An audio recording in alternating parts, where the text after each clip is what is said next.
자, 제가 만나교회 목회를 하면서 너무 기쁘고 감사하고 그냥 가슴이 뛰어요.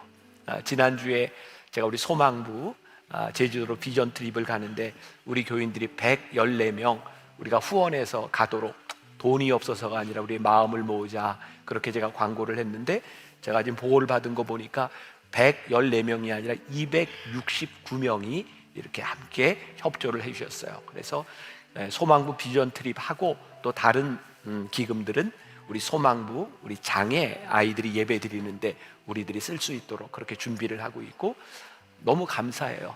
여러분 잘 따라주셔서 감사하고, 야, 이런 교회 목회하는 거 너무 신나는 일이다.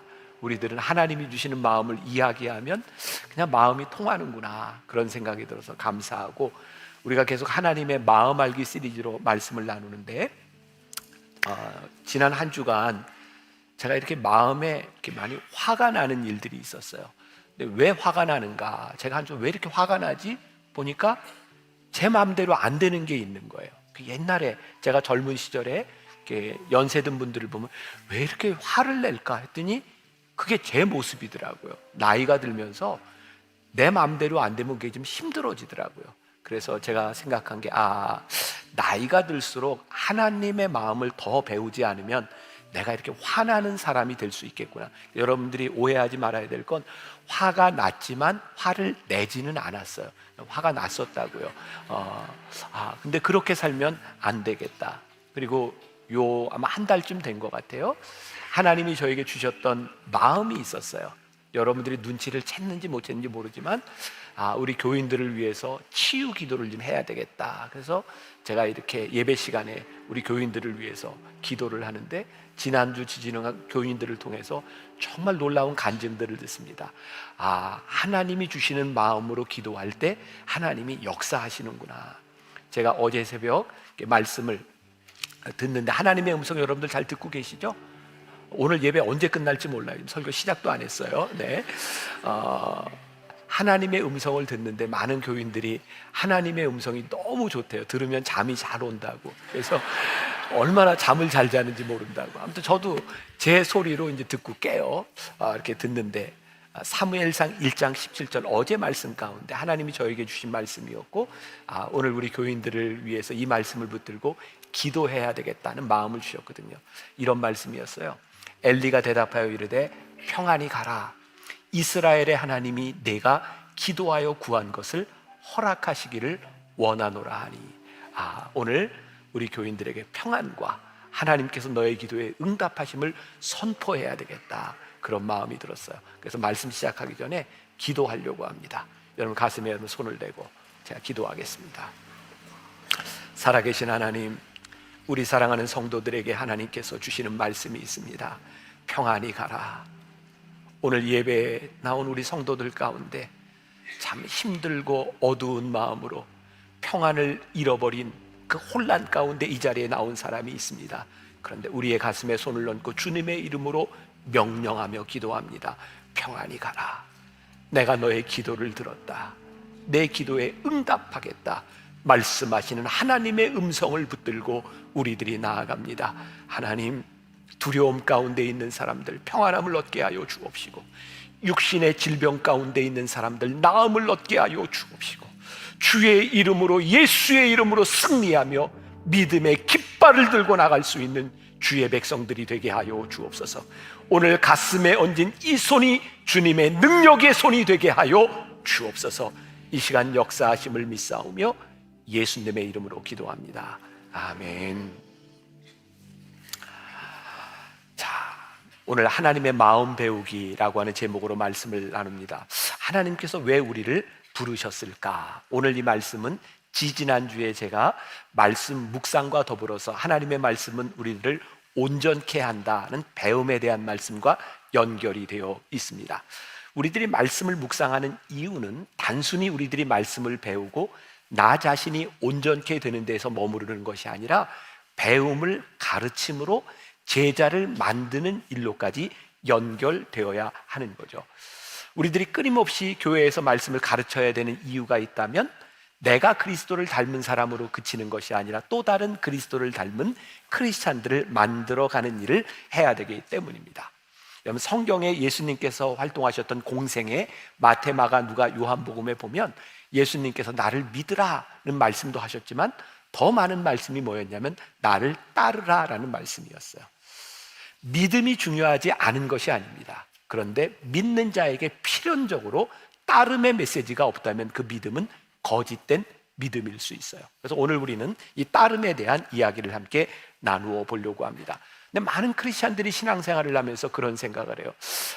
좋아요. 따름으로 좋아요. 그런데 나에게는 자격이 없는 것 같아요. 나는 자신이 없어요. 이런 이야기를 종종 하기도 합니다. 잘 기억하세요. 우리 중에 자신감을 가지고 신앙생활을 하는 사람은 없습니다. 하나님의 은혜를 가지고 우리들이 신앙생활을 하는 거죠. 오늘 사도 바울이 이렇게 이야기를 하고 있어요. 1절에 보니까 내가 그리스도를 본받는 자 된 것 같이 너희는 나를 본받는 자가 되라. 너무 자신감 넘치는 말이잖아요. 나를 본받는 자가 되라. 이런 근자감은 어디에서 나오는 것일까? 그러면 사도 바울은요, 자기가 가지고 있는 자신감 때문에 이런 말을 하고 있는 게 아닙니다. 사도 바울은 끊임없이 그의 인생에서 하나님의 은혜를 고백한 사람이었어요. 나의 나 된 것은 하나님의 은혜입니다. 그가 은혜를 붙들고 그리고 평생을 목회하며 그가 개척했던 고린도에 있는 교인들에게 뭐라고 얘기해요? 여러분, 나를 본받는 자가 되십시오. 그런데 어떤 것을 본받으라고? 내가 그리스도를 본받으려고 노력했던 것처럼 여러분들도 나를 본받는 자가 되라고 말씀하고 있는 거예요. 저는 요한복음 15장 16절 말씀을 참 좋아합니다. 너희가 나를 택한 것이 아니요 내가 너희를 택하여 세웠나니. 오늘 우리가 이 자리에 앉아 있는 것이 나의 선택에 대한 문제가 아니라 하나님이 우리를 택하셔서 우리를 믿음의 공동체로 불러주셨다는 거예요. 그러니 오늘 우리는 우리의 자격에 달린 문제가 아니라 하나님이 우리를 그 부르심 가운데서 그것이 우리들에게 하나님을 따를 수 있는 자신감이 된다는 거예요. 저는 짧은 기간 미국에서 공부를 했지만 그 5년을 공부하는 동안 정말 영어 때문에 스트레스도 많이 받고 참 좌절감을 많이 느꼈던 것 같아요. 언어 문제가 잘 해결이 안 되는 거예요. 근데 제가 그런 상황에서도 제가 대학원 과정을 전부 올해 A를 받았다. 믿으셔야 되는 거예요. 이게 참 놀라운 일이에요. 근데 듣지 못하고 말하지 못하지만 그 대학원 과정은 그냥 읽고 쓰는 것만으로 충분히 점수를 잘 받았던 것 같아요. 근데 이제 박사과정으로 들어가면서 문제는 그 박사과정 안에서는 계속 말을 해야 될 그런 세미나나 토론들을 많이 해야 되는데 영어 때문에 참 스트레스를 받았어요. 그때 제가 박사과정 들어갔던 학교에 한국 교수님이 계셨는데 그분이 저녁을 초대하면서 저를 이렇게 격려해 주셨던 일이 기억이 나요. 그분이 그렇게 얘기를 하세요. 김 목사님, 공부하면서 영어 못하는 것 때문에 너무 스트레스 받지 마세요. 저 미국 애들 영어만 잘하는 거예요. 스트레스 받지 마세요. 그러면서 한국 사람들은, 목사님들은 한국말을 그렇게 퍼펙트하게 하면서 이 정도 영어를 하는 건 아주 훌륭한 일입니다. 스트레스 받지 마세요. 그러면서 그분이 처음 미국에 왔을 때 경험담을 이야기하는데 미국에 와서 이렇게 생활하면서 어떤 마트에 가서 요지가 필요해서 살아갔는데 요지라는 말이 생각이 안 나더래요. 그래서 점원에게 그냥 이렇게 이런 거 막 설명을 하는데 도대체 대화가 안 되더라는 거예요. 그래서 이 목사님이 그 점원한테 한국말로 요지, 너는 나이가 몇인데 요지도 모르냐? 미국 사람이 못 알아듣는 거예요. 그래서 있으니까 그렇게 얘기를 하고 밖으로 딱 나가는데 그렇게 기분이 좋더래요. 쟤는 요지도 몰라. 그러면서 저에게 했던 이야기가 그것 때문에, 못하는 것 때문에 스트레스를 받지 마세요. 그 당시 저는 미국에 있는 노숙자들도 부러웠었거든요. 어떻게 영어를 저렇게 잘하는데 노숙자가 됐을까? 근데 보니까 제가 영어를 하는 한국 사람이 되는 것은 영어와 비교해야 될 것이 아니라 저는 구별된 한국 사람이었던 거죠. 언젠가 우리 교회에 와서 설교했던 분이 그런 이야기를 했던 기억이 납니다. 초등학교 때 진흙을 가지고 이렇게 작품을 만들었는데 그게 이제 선정이 된 거예요. 전시를 하는데 사람들이 그 작품을 보면서 야, 멋지다 라고 칭찬을 하는데 그렇게 기분이 좋더래요. 근데 그분이 이런 이야기를 했어요. 아니, 작품을 칭찬하는데 왜 내가 기분이 좋지? 이유를 아세요? 그걸 만든 사람이 나이기 때문에 그런 거예요. 그런 생각 해보셨어요? 나를 칭찬하는 것은 사실은 하나님을 칭찬하고 하나님께 영광을 돌리는 거예요. 우리 주변에 누군가를 칭찬하는 것은 하나님을 칭찬하는 거예요. 하나님이 우리를 부르셔서, 하나님이 우리를 택하셔서 우리를 제자로 부르셨을 때 그것은 하나님께서 하실 일이기 때문에 우리들에게 필요한 것, 로마서 8장 31절과 35절에 이런 말씀이 있어요. 만일 하나님이 우리를 위하시면 누가 우리를 대적하리요? 누가 우리를 그리스도의 사랑에서 끊으리요? 환난이나 곤고나 박해나 기근이나 적신이나 위험이나 칼이랴. 하나님이 우리를 부르셨기 때문에 내가 제자가 되고 하나님의 말씀을 배우고 하나님을 닮은 그리스도인으로 살아간다고 하는데, 내가 부족합니다 이것이 중요한 것이 아니라 내가 주님을 닮아가려는 삶을 살아가려고 하는 의지가 있는가, 내가 배우려고 하는가, 그것이 중요하다는 거예요. 오늘 제가 중요한 정의를 하나 내립니다. 오늘 우리들에게 필요한 것은 배우려는 마음이 있으면 된다는 거예요. 사도 바울이 고린도에 있는 교인들에게 나를 본받는 자가 되십시오 라고 말을 했을 때 그 말이 어떤 말이라고요? 내가 그리스도를 본받는 것처럼 내가 그리스도를 본받아 살려고 노력했던 내 모습을 여러분들 본받으십시오 라고 말하는 거예요. 예수님께서 제자들을 부르셨어요. 대표적으로 우리가 아는 베드로 있잖아요. 성경에 보면 베드로는 그렇게 바람직한 인물이 아닙니다. 근데 예수님이 베드로에게 반석이라는 이름을 주셨거든요.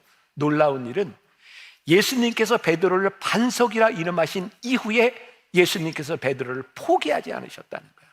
성경에 보면 바람직하지 못한 베드로의 단점들이 얼마나 많이 드러나요.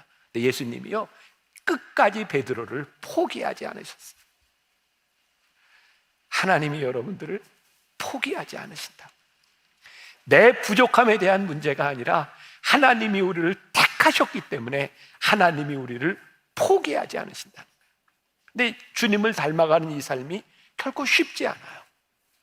베드로전서 2장 21절에 보니까 그리스도도 너희를 위하여 고난을 받으사 너희에게 본을 끼쳐, 고난을 받으사 본을 끼쳐 그 자취를 따라오게 하려 하셨느니라. 쉽지 않은 거예요. 우리들의 삶에 고난이 있을 거라는 거예요. 주님을 믿고 따라가는 삶이 그렇게 쉽지 않습니다. 그러나 그 길을 갈 수 있게 하신다는 거예요.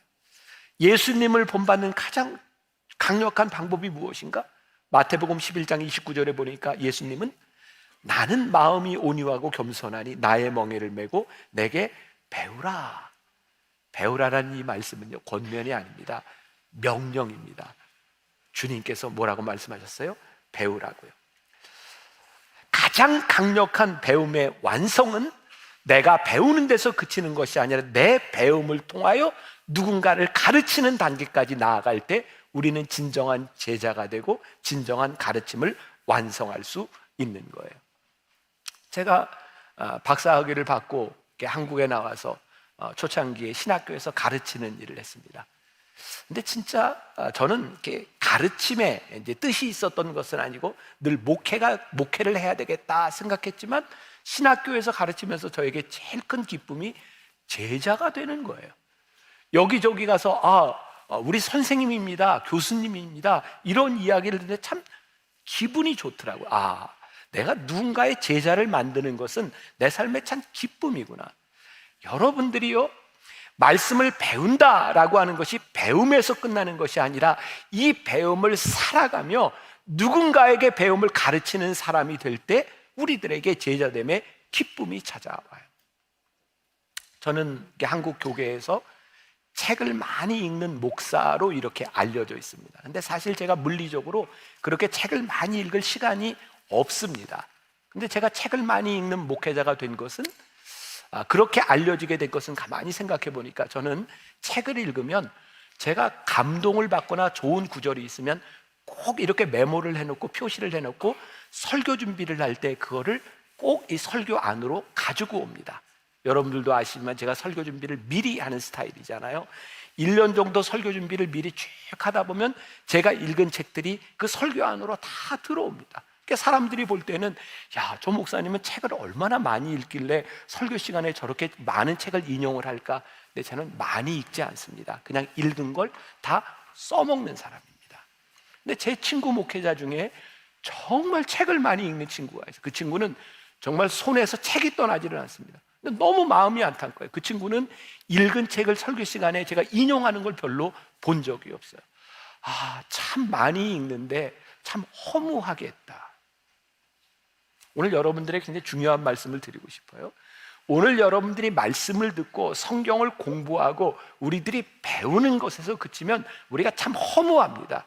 중요한 건 우리들이 배운 것을 살아내는 것이고 우리들의 삶을 통하여 누군가를 가르치는 것이고 그것이 우리들에게 열매로 나타나기 시작할 때 우리들의 삶에 큰 기쁨이, 제자됨에 대한 기쁨이 우리들에게 있는 거죠. 그래서 오늘 사도 바울이 본문 2절에서 이렇게 말하고 있는 거예요. 너희가 모든 일에 나를 기억하고 또 내가 너희에게 전하여 준 대로 그 전통을 너희가 지킴으로 너희를 칭찬하노라. 지난 변화산 때도 제가 이 부분을 잠깐 인용했던 적이 있는데 여기에 너희를 칭찬하노라 라고 하는 이 말이 NIV 영어 성경에 보면 I am glad라고 되어 있어요. 기쁘다는 거예요. 저는 이게 너무 와닿는 거예요. 사도 바울이 고린도에 있는 교인들을 향하여 여러분들이 내가 가르쳐준 대로 그렇게 행하고 전통을 지키는 것을 보니 정말 내 마음이 기쁩니다. 목회자로서의 기쁨이 뭔지 아세요? 여러분들이 말씀을 듣고 그 말씀대로 살아내려고 하는 여러분들의 모습을 보니 제 마음이 참 기쁩니다. 자, 제가 읽었던 책 중에 김정주 씨가 쓴 안녕 신앙생활이라는 책에 저는 이렇게 써먹어요. 이 책에 보면 이런 글이 나와요. 약해도 쓰임받을 수 있다. 근데 굉장히 멋진 표현이었어요. 약해도 쓰임받을 수 있다. 약해야 쓰임받을 수 있다. 중요한 것은 약해야 쓰임받을 수 있는 것이 아니라 약해도 쓰임받을 수 있다는 거예요. 그 책에 이런 내용이에요. 그런데 여러분들이 약함에도 불구하고 쓰임받았으나 약함에 머물러 있으면 그 약함이 악함이 됩니다. 굉장히 와닿는 이야기였어요. 우리들이 약해도 쓰임받을 수 있지만 약함에 머무르는 것이 아니라 우리를 쓰시는 하나님의 은혜를 가지고 우리들이 쓰임 받아야 되는 거예요. 약함은 문제가 되지 않습니다. 그러나 약함에 머물러 있는 것은 문제가 되는 것입니다.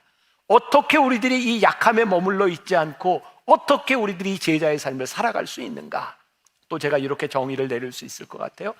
엄격함이 필요한 시대, 엄격함이 우리들에게 필요합니다. 누군가를 닮아간다고 하는 것, 우리가 누군가를 닮기를 원한다고 하는 것, 우리들이 주님을 닮아가기를 원한다고 하는 것은 그렇게 낭만적인 일이 아닙니다.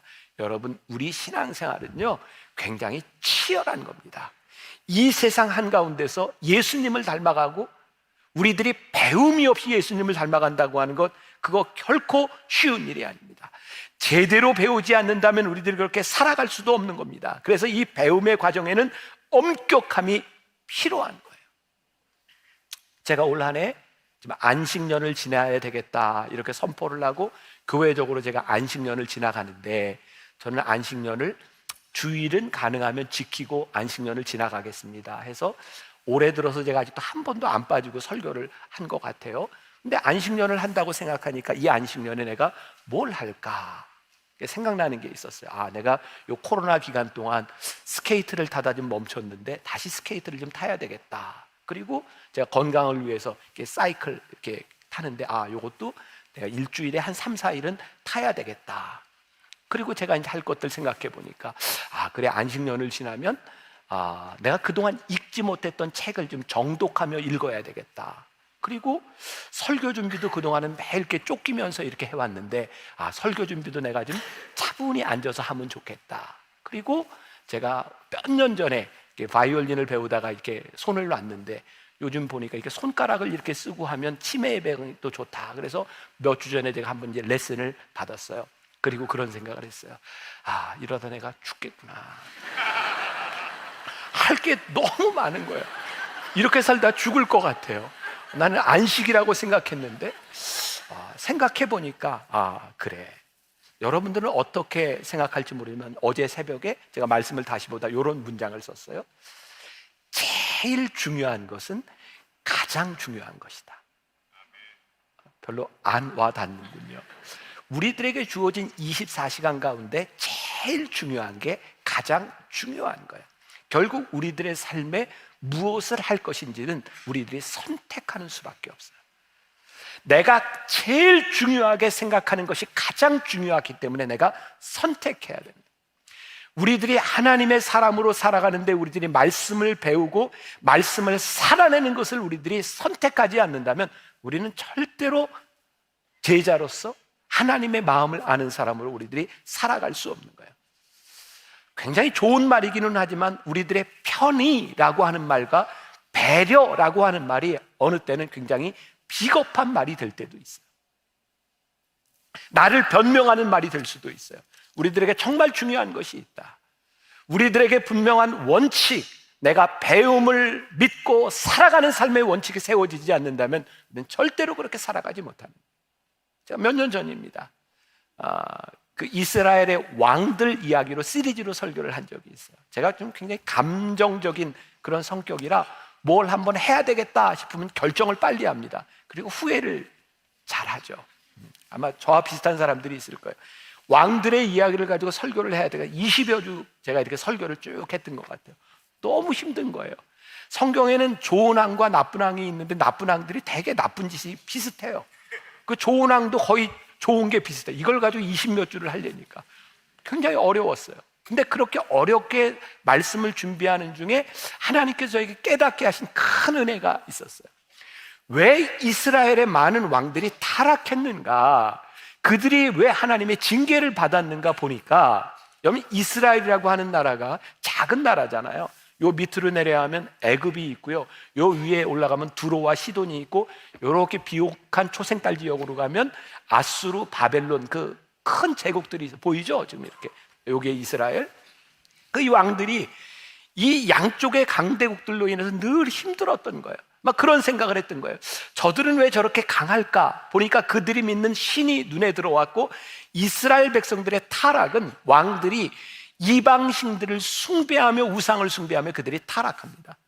놀랍게도 성경을 보면 아무리 큰 강대국들도 하나님께서 치시면 무너지더라고요. 어떤 나라도 영원하지 못하더라고요. 그들이 우상을 숭배하며 꿈꿨던 일들이 여지없이 무너져 내리더라고요. 악인의 번성함이 지금 우리들의 눈에는 화려해 보일지 모르지만 하나님 앞에 올바로 서지 않는 것은 여지없이 무너지더라고요. 우리 부모들이 자식들을 바라보며 부러워하는 것들, 우리들이 이 세상을 바라보며 부러워하는 것들, 그것이 우리들의 믿음 안에서 우리들이 주님을 닮아가는 삶이 되지 아니하고 우리들의 신앙의 원칙이 올바로 세워지지 않을 때 그건 어느 순간에 허물어질지도 모르는 일. 오해하지 마세요. 신앙생활을 하는 사람들이 세상이 가지고 있는 어떤 스펙이나 세상에서 살아가는 우리들의 어떤 재능들, 그것을 무시하는 게 아니에요. 중요한 것은 가장 중요한 것, 제일 중요한 것이 우리들에게 원칙으로 세워져 있느냐에 대한 부분. 제 아들이 중학교 3학년 때 목회자가 되겠다고 이야기를 했을 때 전 너무 기뻤어요. 그래, 제 아들이 목사가 된다는 게 너무 감사했어요. 그리고 우리 아들이 대학을 졸업하고 이제 신대원에 가게 되었을 때 제가 아들에게 이렇게 얘기했어요. 너 진짜 신대원에 갈 건지 목사가 될 건지 다시 한번 생각해라. 그렇게 이야기한 이유가 있어요. 아들이 목사가 돼서 목회를 한다면 그 길이 쉽지 않아 보였어요. 우리 교회 부목사님들, 제 아들 또래 나이들이 많아요. 정말 불쌍하고 미안해요. 저희 세대, 윗세대, 어른 세대들이 목회를 잘하고 한국교회가 부흥을 하면서 저는 30년 동안 교인들에게 존중받고 그래도 존경받으면서 목회를 해왔어요. 근데 우리 세대가 한국교회를 너무 힘들게 했고 이 다음 세대가 살아갈 30년은 가시밭길처럼 보이는 거예요. 교인들에게 존중받는 것도 대우받는 것도 힘든 이 시대를 살아가는 목회자가 된다고 하는 거, 그게 제 아들의 모습인 거예요. 아들한테 다시 한번 생각해봐라. 네가 목회자가 될 것인지. 왜요? 목회자가 된다고 하는 것이 그렇게 낭만적인 일이 아니에요. 그리스도를 닮아간다고 하는 일이 그렇게 쉬운 일이 아니었거든요.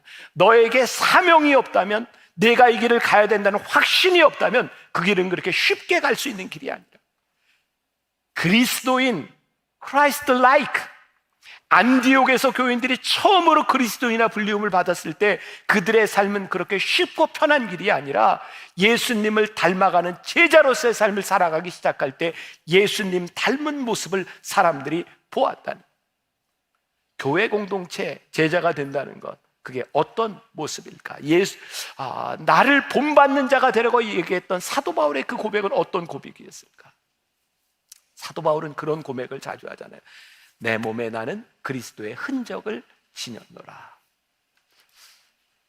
사도 바울의 몸에 지녔던 그리스도의 흔적이 무엇일까요? 여러 가지로 이야기할 수 있고 영적으로도 이야기할 수 있겠지만, 사실 사도 바울은 복음을 전하다 매도 맞고요, 돌에도 맞고요. 사도 바울의 몸에는 상처가 있었어요. 사도 바울은 그의 인생의 목회의 여정 가운데서 그 몸에 난 상처를 볼 때마다 내가 그리스도를 인하여 받은 고난이 있구나. 사도 바울이 고린도에 있는 교인들에게, 당시 고린도는 성적으로 가장 타락한 도시였고요, 우상이 만연하는 도시였어요. 사도 바울이 고린도에 있는 교인들에게, 여러분, 내가 그리스도를 본받는 것처럼 여러분들도 나를 본받는 자가 되십시오라고 말했을 때 그것은 쉬운 말이 아니었어요. 그는 절규와 같은 이야기였어요. 여러분, 나를 본받는 자가 되십시오. 저에게 그런 마음이 드는 거예요. 내가 우리 교인들을 향해서 할 수 있는 최고의 말이 뭘까? 온전함이 아니라, 여러분, 내가 적어도 목회를 하면서 그렇게 예수님을 본받는 자처럼 살아가려고 노력했던 그 모습을 여러분들이 보았으면 좋겠습니다. 그게 나에게 가장 축복이 아닐까. 그리고 여러분들의 자녀와 여러분들이 함께하는 사람들에게 그 말을 할 수 있는 것이 여러분들에게 축복이 아닐까. 지난해 우리 교인들과 함께 성지순례를 갔을 때 베들레헴에 있는 예수님 탄생 기념교회를 가게 되었어요. 한번 사진을 보여주세요. 저희가 베들레헴 그 기념교회고요, 저기 동상이 하나 있는데 여기에 제롬이라는 사람이 있습니다. 또 하나 사진 보여주세요. 그 베들레헴 그 교회 밑에 지하에 보면 저기에 제롬이라고 하는 그 교부의 사무실이 있고요, 그리고 저 안에는 유아들의 유골이 발견된 곳입니다. 12구의 유골이 발견됐어요. 예수님 당시에 헤롯 왕이 유아들을 학살할 때 바로 그때 죽었던 유아들의 무덤이었던 것 같아요. 제롬은요, 당시에 다마수스 1세라고 하는 교황과 굉장히 친분이 있는 사람이었고, 교황청의 일을 하면서 이 제롬은 학자적으로 히브리어와 헬라어에 아주 능통한 사람이었습니다. 다마수스 1세가 갑자기 죽습니다. 그리고 제롬은 당연히 자기가 교황이 되리라고 생각합니다. 그런데 그는 교황이 되지 못하고 아주 변방에 있는 베들레헴이라고 하는 교회로 가게 됩니다. 제롬이요, 분노 가운데 삽니다. 내가 여기로 쫓겨와야 돼? 그렇게 분노 가운데 그가 살아가고 있을 때 바로 유아들의 시신 12구를 발견하게 됩니다. 그리고 이 12구의 시신을 바라보면서 예수님을 위해 순교했던 첫 번째 순교자들, 그들은 예수님의 얼굴도 본 적이 없고, 그들은 세례를 받은 적도 없고 배운 것도 없는데 주님을 대신해 순교했던 그 유아들의 시신을 바라보며 그는 분노했던 자신의 모습을 부끄러워하게 돼요.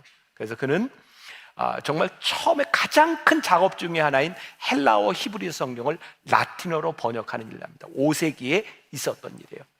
그는 그의 사무실에서 성경을 번역하며 힘들고 어려울 때마다 바로 자기 책상 위에 가져놓은 유골 그 뼈를 바라보면서 자기를 책찍질을 하죠. 제롬이라고 하는 인물에 대한 저 동상을 바라보며 그가 신앙의 귀감이 되었던 일은 그가 적어도 예수님을 닮은 삶을 살아가려고 노력했던 그의 삶을 바라보며 그의 삶이 훌륭하다라고 말하는 거예요. 가장 강력한 액션 플랜, 우리들이 어떻게 그리스도를 닮은 삶을 살아갈 수 있는가, 저는 제일 중요한 게 있다고 생각해요. 그것은 우리들 속에 열망이 아닐까. 칩 잉그레함이라는 사람이 쓴 탈바꿈이라는 책이 있습니다. 제가 또 읽은 걸 또 인용을 해요. 여기에 보면 이 칩 잉그레함이 어렸을 때 아버지가 이렇게 묻습니다. 칩, 너에게 무슨 일이 일어났니? 그때 칩 잉그레함이 이렇게 얘기합니다. 사실은 1년 전에 내가 예수님을 영접했어요. 킵 잉그레함은 그가 예수를 믿은 것에 대하여 식구들에게 아무도 이야기하지 않았는데 1년 동안 예수를 영접하고 난 후에 아버지가 묻습니다. 너에게 무슨 일이 일어났니? 예, 제가 예수님을 영접했습니다. 바로 그것 때문에 아버지가 예수를 믿게 되죠. 그리고 아버지에게 일어났던 변화들이 그 책에 나와 있어요. 영접, 내가 예수님을 믿습니다. 예수님이 내 안에 계십니다. 그것 때문에 우리들에게 일어났던 변화, 내가 예수님을 믿기 때문에 내 삶에 어떤 일이 일어났는가를 분명히 이야기할 수 있는 것. 우리들이 예수님을 닮아가는 이 삶의 과정 중에 제일 힘든 것이 자꾸 우리들의 옛 성품과 우리들의 옛 습관들이 나타나는 거죠. 제가 배우는 걸 참 싫어하는 사람인데 유일하게 제가 배운 것 중에 하나가 제가 이제 스케이트 처음부터 레슨을 받았거든요. 우리 교회 권사님 지금 어디서 예배를 드리고 있을지 몰라요. 그분이 유일하게 저한테 소리 지르는 사람이야. 스케이트장에서 이렇게 스케이트를 배울 때 목사님 그게 뭡니까? 그러면서 막 그 폼을 버리세요. 막 옛날에 제가 살던 왕십리에는 미나리깡이라고 겨울이 되면 거기 그냥 얼음을 얼려놓고 스케이트를 타는, 그때는 스케이트를 타면서 뭐 폼이고 이런 거 없어서 그냥 이렇게 팔자로 이렇게 찍찍 그면서 이렇게 스케이트를 탔던. 근데 스케이트를 제대로 배우니까 제일 중요한 게 이게 날이 이렇게 안으로 이렇게 착 이거 들어가는 거, 이게 제일 중요해요. 근데 그걸 이렇게 하면 힘이 많이 들어가요. 몇 바퀴를 타다가 힘이 들면 편안하게 이게 다리가 풀려요. 그럼 팔자가 나와요. 그럼 목사님 그게 뭡니까? 그럼 그런 생각을 했어요. 우리의 성향이 자꾸 쉬운 쪽으로 이렇게 돌아가려고 하는 성향들이 있어요. 예수 믿는 거 쉽지 않습니다. 우리가 예수 믿는 자로 살아가는 거 쉽지 않습니다. 예수님을 영접하고 그분이 내 안에 계셔서 말씀으로 살아가는 것이 쉽지 않습니다. 우리들에게 정말 중요한 게 있어요. 말씀을 배우려고 하는 열망과 더불어서 이 말씀을 살아가려고 하는 열망이 우리들에게 살아있지 않으면 이 삶을 살아가기가 어려워요. 지난주에 우리 교회 교인은 아니지만 어떤 권사님이 예배를 드리고, 지난주에 제가 어떤 설교했는데 다 잊어버리셨죠? 나눔에 대한 설교를 했어요. 나눔, 내 마음대로 나누는 게 아니라 그들의 필요를 따라 나누는 나눔에 대한 설교를 했는데, 그분이 그 주간에 제가 저기 부산에서 한 그 가정의 추도 예배를, 이렇게 추모 예배를 제가 인도하게 되었는데 그분이 연락이 왔어요. 목사님, 제가 창원에 가는 기차표를 끊고요 그곳에 가려고 합니다. 와서 저에게 이런 얘기를 하는 거예요. 목사님, 말씀을 듣는데 그분의 필요를 따라 내가 나누어 줄 수 있는 게 무언가 생각해 보니까 나에게 있는 시간을 나누어 주는 거더라고요. 그래서 서울에서 갑자기 창원으로 오는 기차표를 끊어서 왔어요. I am glad. 너무 감사하고 기쁜 거예요. 말씀을 듣고 말씀을 살아가려고 하는 그 사람의 모습을 보는 것이 너무 기쁜 거예요. 저는 이 사도 바울의 편지, 사도 바울이 고린도에 있는 교인들을 바라보면 내가 기쁘다라고 말했던 것이 너무 이해가 되는 거예요. 여러분들을 바라보면서 여러분이 여러분들의 인생의 마지막에 우리들의 자녀들과 우리의 교인들을 향하여, 여러분, 내가 평생을 열심히 살았지만 제 모습을 보지 말고 예수님 바라보며 사세요 라고 말한다면 굉장히 겸손해 보이는 것 같지만 어쩌면 내가 잘못 산 것은 아닐까.